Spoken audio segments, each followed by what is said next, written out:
Bud, Not Buddy. Chapter 6. Uh-oh. My eyes opened and I could see the sun behind the branch of a Christmas tree.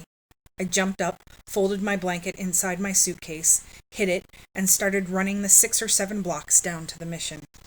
I turned the corner and said, "Phew." There were still people lined up waiting. I started walking along the line. The end was a lot farther away than I thought. The line turned all the way around 2 corners, then crossed over one street before I saw the last person. Shucks. I walked up to get behind him. He said, "Line's closed. These here folks are the last ones." He pointed at a man standing next to a woman who was carrying a baby. I said, "But, sir..." He said, "But nothing. Line's closed. These here folks are the last ones." It was time to start lying. If I didn't get any food now, I'd have to steal something out of somebody's garbage, or I wouldn't be able to eat until the mission opened for supper. I said, "Sir, I..." The man raised his hand and said, "Look, kid, everybody's got a story and everybody knows the rules. The line closes at 7 o'clock. How's it fair to these people who've been here since 5 o'clock that you can sleep until..." He looked at his wristwatch. "Until 7:15, then come busting down here expecting to eat. You think you got some kind of special privilege just 'cause you're skinny and raggedy? Look in the line. There's lots of folks look just like you. You ain't the worst. Supper starts at 6 p.m., but you see how things is. If you plan on getting fed, you better be in line by 4. Now get out of here before I get rough with you." "Shucks. Being hungry for a whole day is about as bad as it can get," I said. "But..." He reached in his pocket and pulled something out that looked like a heavy black strap and slapped it across his hand. "Uh-oh, here we go again."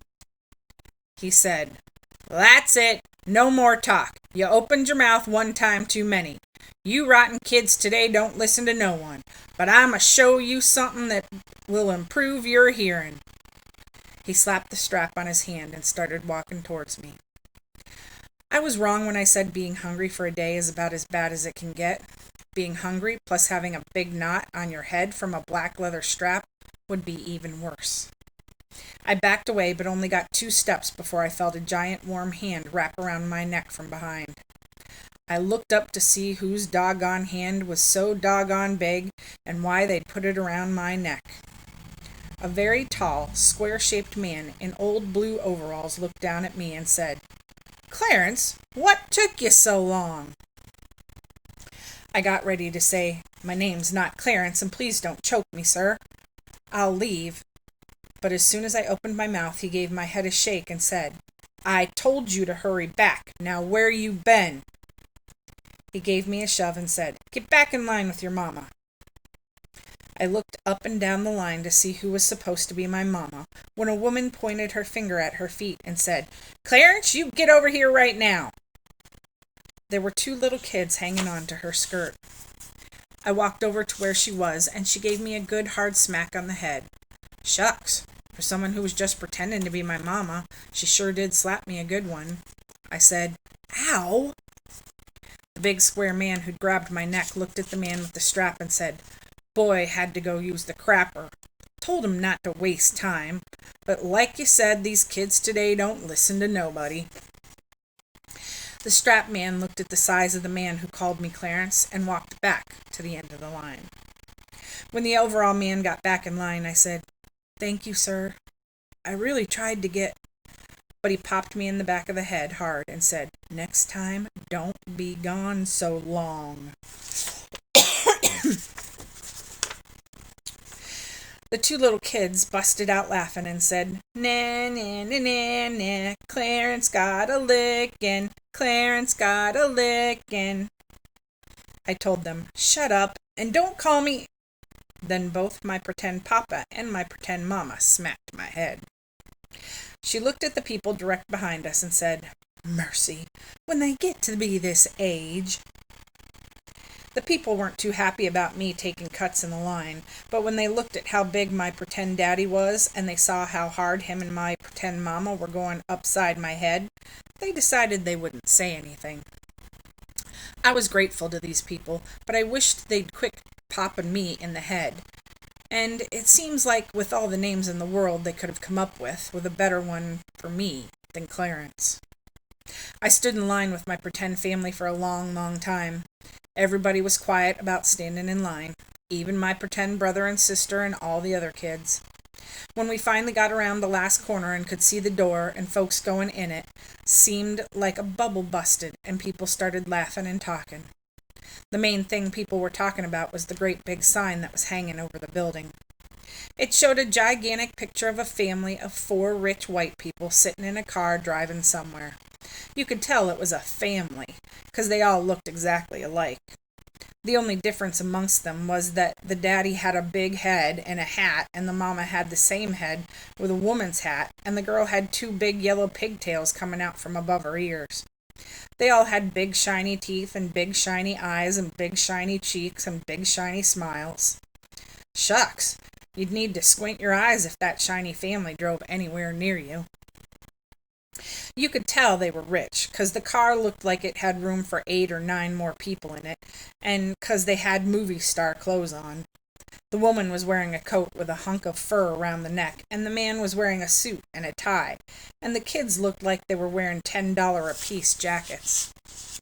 Writ about their car in fancy letters it said, "There's no place like America today."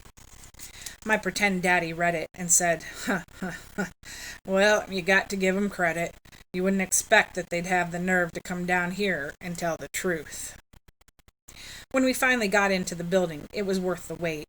The first thing you noticed when you got inside was how big the place was, and how many people were in it, and how quiet it was. The only sound you could hear was when someone scraped a spoon across the bottom of their bowl, or pulled a chair in, or put one back, or when people in front of you dragged their feet on the floor, moving up to where they were spooning out the food. After we'd picked up our spoons and bowls, a lady dug a big mess of oatmeal out of a giant pot and slopped it down into our bowls. She smiled and said, "I hope you enjoy." Me and my pretend family all said, "Thank you, ma'am."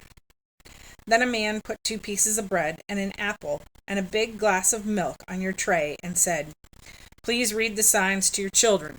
Thank you." Well, we all said, "Thank you, sir." Then we walked past some signs someone stuck up on the wall. One said, "Please do not smoke." Another said, "Please eat as quickly and quietly as possible." Another one said, "Please be considerate and patient. Clean up after yourself. Your neighbors will be eating after you." And the last one said, "We are terribly sorry, but we have no more work available." My pretend daddy read the signs to my pretend brother and sister, and we all sat at a long table with strangers on both sides of us. The oatmeal was delicious. I poured some of my milk into it so it wouldn't be so lumpy, and I mixed it all together. My pretend mother opened her pocketbook and took out a little brown envelope.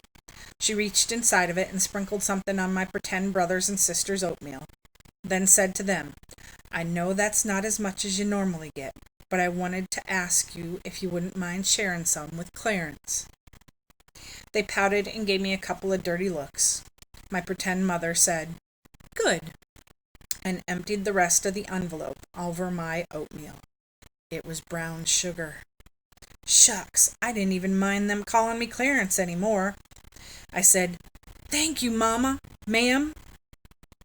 She and my pretend daddy laughed, and he said, "It took you long enough to catch on, Clarence."